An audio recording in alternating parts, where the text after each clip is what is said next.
Make sure you have these features turned on for your Xbox. What's up guys, I hope all of you had a great holiday weekend. Maybe as part of your festivities, you got a new Xbox or you bought one for yourself. I'm gonna give you some tips and tricks to make sure that you are getting the most out of your Xbox. This will be perfect for anyone who is new to the Xbox ecosystem or making an upgrade at Xbox. Maybe you're going from Xbox One to the Xbox Series X, or for existing Xbox owners, maybe you'll find some helpful stuff packed in here as well. So for all my new Xbox owners out there, you just got into the Xbox ecosystem. First off, it's inevitable, you gotta create your Xbox Microsoft account. It sounds silly, but when you're making this account and you're making your gamer tag, could be a serious thing, man. I've had my account for a very long time. I've had my Lord Janitor gamer tag since the Xbox 360 days. All roads lead back to your account. Pretty much every part of your new Xbox life is tied back to this one thing. Purchases, achievements, your Xbox socials. Your Xbox account also serves as an important hub for save data, which allows for true cross progression across all of your devices, PC, the cloud, Xbox, wherever you choose to play. By going to the account tab in settings, you can also tweak a couple of things like requiring a PIN before you buy things. I can see how this could be super helpful if a lot of people are using your Xbox, especially kids. I know they're out there running rampant, charging obscene amounts of money to their parents' credit cards in order to get more V-Bucks, more just like in-game currency. You can also adjust your online privacy settings if you want to as well. For example, if you don't want people seeing your real name next to your gamer tag, you can turn that off. You can just say, hey, I only want certain people to know what my real name is versus I want everyone or no one. They have preset levels of privacy, one for children, one for family, and one for just personal use. But if none of those work for you, you can hit customize and set your own parameters for whenever you're online. Next up, if you have an old Xbox, if you're upgrading from an Xbox One, a One S, a One X to the Series S or X, first of all, congratulations. You did it. You have entered into the current gen or next gen, whatever you want to call it. You'll also be happy to know that a lot of those old Xbox One games are backwards compatible with the Xbox Series X and S. I know, what a concept, right? Backwards compatibility, natively playing these older games on your next gen console or the current gen console, whatever. We know that this is something PlayStation struggles with. A lot of the older games, a lot of the games from PS3, PS2, older than that, you can't play natively on the PS5. You gotta stream them, you gotta emulate them. If you have your new Xbox account created and connected to Xbox Live, then all of the data from those old Xbox games should be uploaded and associated with your Xbox profile, your gamer tag. So when you download that old game on your new Xbox, since your data is backed up to the cloud via your Xbox account, you won't have to start over whenever you play that game on your new Xbox. If you don't have your new Xbox connected to the internet for whatever reason, maybe you have poor coverage in your area, maybe you just like living off the grid, maybe you like the old school way of doing things, you can actually use an external drive to not only transfer the game to your new Xbox, but also the progress that you made in that game. I'll show you how to do it using my Samsung T1. First, you plug this bad boy into the Xbox. You can do this by bringing up the settings, going to System, and then Storage Devices. You click on your drive and press Format. But be warned, if you have anything on that drive like old screenshots and clips, it's gonna delete all of that before making sure that this drive can play games off of it. Once it's formatted for games, you can now move stuff from your old Xbox's internal storage to this drive. Since this is a hard drive and not a solid state drive, you could put any game on here that is Xbox One and older. Basically, if you see an X or S logo in the bottom of a game tile, you can't put that on an external drive like this. Here I'm transferring over Red Dead Redemption 2, which is absolutely freaking massive when it comes to its file size, over to this external drive. Like, look at the size of this thing, man. And that's gonna free up a ton of space on my internal storage for my Xbox. Here, I'm pressing the select button on the Red Dead tile, and as you can see, it's also copying over my save data as well. You just gotta make sure that you hit select all, and it should transfer everything over to the external drive. Once that's done, you can take it and just plug it into your new Xbox. You can transfer it over to the new Xbox, or you can continue playing it on that external drive, like the good old days and the Xbox 360 days, when you can pop off the hard drive and bring it to your friend's house for a sleepover. Now that you have your Xbox account, you've transferred over your old games, you've preserved your old data. I'm gonna give you some of my must-have settings that really make my Xbox experience enjoyable. So even in just the first tab of the settings, the general tab, there's a ton of stuff that is really, really cool. If you go to the personalization tab, for example, you can rearrange the icons in your guide, change the color theme for your Xbox, Xbox. You can even pick a new background for your dashboard.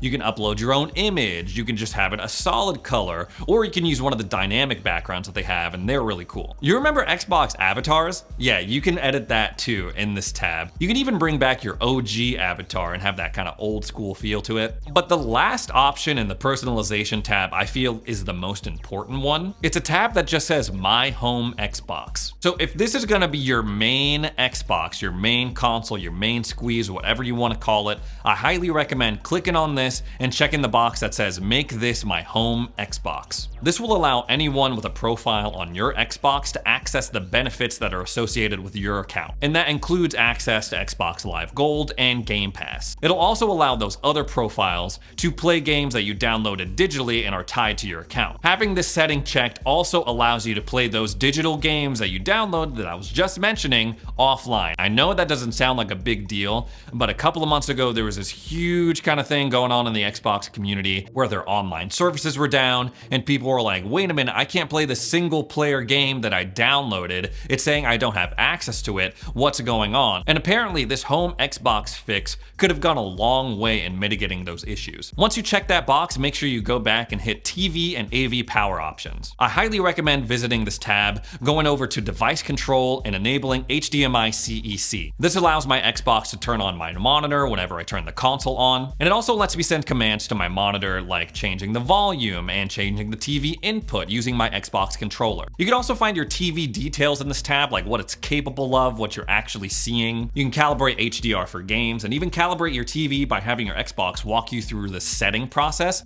It's supposed to give you the optimal settings with your Xbox and TV pairing. Some people seem to like it, other people were like, nah, this isn't really helpful, it's not really doing anything for me, it's making my picture look worse. So try it out for yourself, play around with it, maybe it'll be helpful to you, maybe it won't. The volume and audio tab also has some cool stuff to play around with. Your Xbox can run an audio test for your specific setup, make sure everything is optimal, everything is cool. If you game with headphones, you can mess around with the different modes that it has to offer, including Dolby Atmos. The one must-have feature that I have checked off in this whole section is whenever I put my headphones in, it mutes my monitor. I think it literally just says that with the little box next to it. Hey, do you want, whenever you plug in a headset, to mute your TV or your monitor, whatever, check that. I find that very helpful. If you go back and over to power options, I personally have sleep mode enabled because I use a lot of remote features and a lot of those are tied up to that certain power usage. But if you want to save a lot more power when your Xbox is off, you can choose shutdown mode. So now that you have everything set up, now that you've personalized your profile, you've created your account,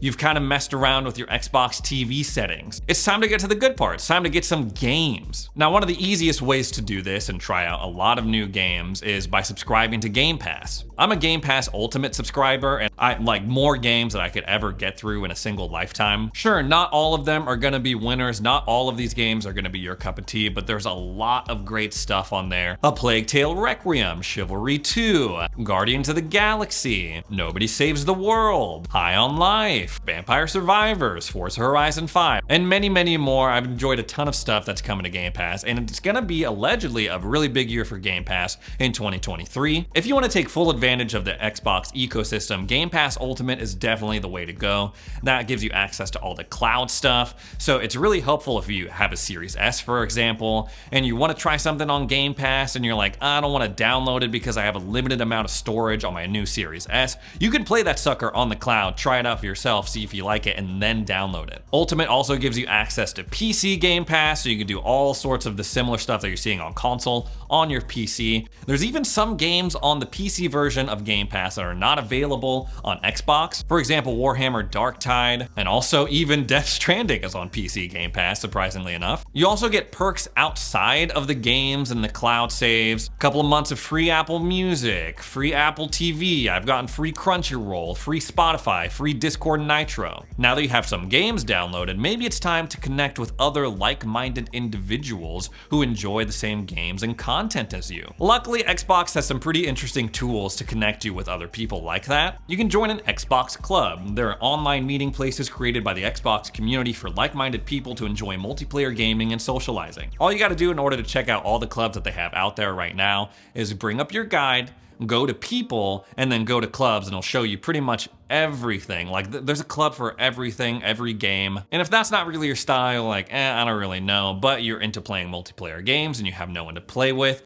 they do have a looking for group function built into that as well that you can use. Speaking of being social, you can also link a lot of your social accounts to your Xbox One. You can link your Twitter, so if you're like, dang, this is really cool, I want to take a screenshot of this or record a clip and then upload it for all my friends on Twitter to see directly from my Xbox, you can do that. One of the most practical uses of linking your social accounts, for me at least, was when I linked my Discord account to my Xbox One. This allows me to literally use Discord voice chat on my Xbox console. For example, the other day I was playing Warzone with my buddies, but they all play on PC and they all use Discord to communicate. I was able to play with them on my Xbox and chat with them in Discord, again, on my Xbox. And I thought that was pretty cool and convenient. If you want to do any of this stuff, go to Select, Profile, and System, Settings, Account, linked social accounts, and it'll walk you through all the different options they have. Now let's talk accessories. You already have the Xbox, you already have the account, you already have some games downloaded. But here are some things that have really helped me out with my Xbox experience. One of the first things I would recommend doing is picking up literally any rechargeable batteries. As we all know, regular Xbox controllers operate with those AA batteries or battery packs. If you don't want to be constantly going through AA batteries, consider picking up some rechargeable ones, maybe a charging dock that you can put your controllers on where they can rest after a long gaming session. There's tons of these out there at the moment, like literally on Amazon, there's like 100 different options. I've tried a few from Powerade that I really enjoy, but lately I haven't really needed it because I've been using the Elite Series 2 Core controller and that thing's battery life is absolutely insane. In over 3 months of having this thing and using it pretty much every damn day, I've only seen the charging light go off once. It's also been really helpful whenever I play shooters or any action-packed games where I need both thumbs to move and also look around. I enjoy this controller. It does really well for me. I formed a bond with it. I would also highly recommend getting an external drive like the one I showed off earlier in my video. One of the more disappointing things for Xbox this generation is their expandable storage.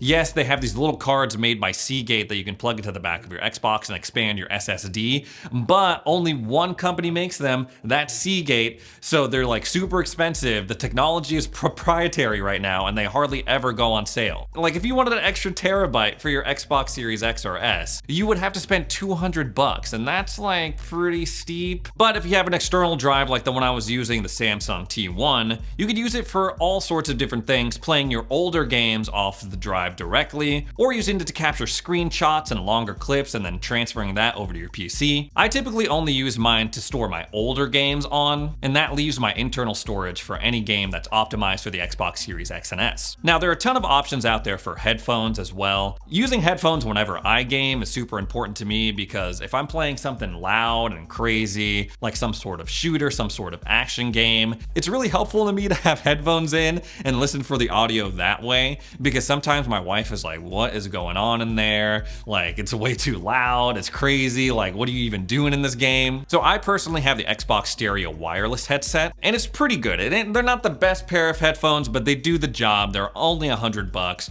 so not the cheapest, but definitely not the most expensive. Solid audio quality to like, sometimes it gets a little wonky, but I recently jumped on the Dolby Atmos train, and I gotta say I was super impressed with that. Again, mic quality is so-so. I've been on stream with that microphone, and people say it sounds good, so hey, that's all I can really ask for. What I appreciate about it the most is that I can have it connected to multiple devices. So I have it connected to my Xbox, then I have it connected to my laptop, and then I can change what I want to hear, laptop or Xbox, using the left ear knob. Interestingly enough, you can also use video communication whenever you're on your Xbox as well. You can plug a webcam into your Xbox and stream to Twitch, for example. I have a Logitech C920 that I've used to stream directly from my Xbox, and honestly, it's a really cool feature. You're starting to see Xbox add these little things that make it possible for people who only have an Xbox, who don't have a PC or are not interested in getting a PC, empowering them to have their own nice looking streams. Anyways guys, that's all the tips I have to share for today. Whether you're a new Xbox owner, whether you're making an upgrade, whether you're coming back to the Xbox ecosystem after a break, I hope you find some of these helpful, and we'll see you in the next video.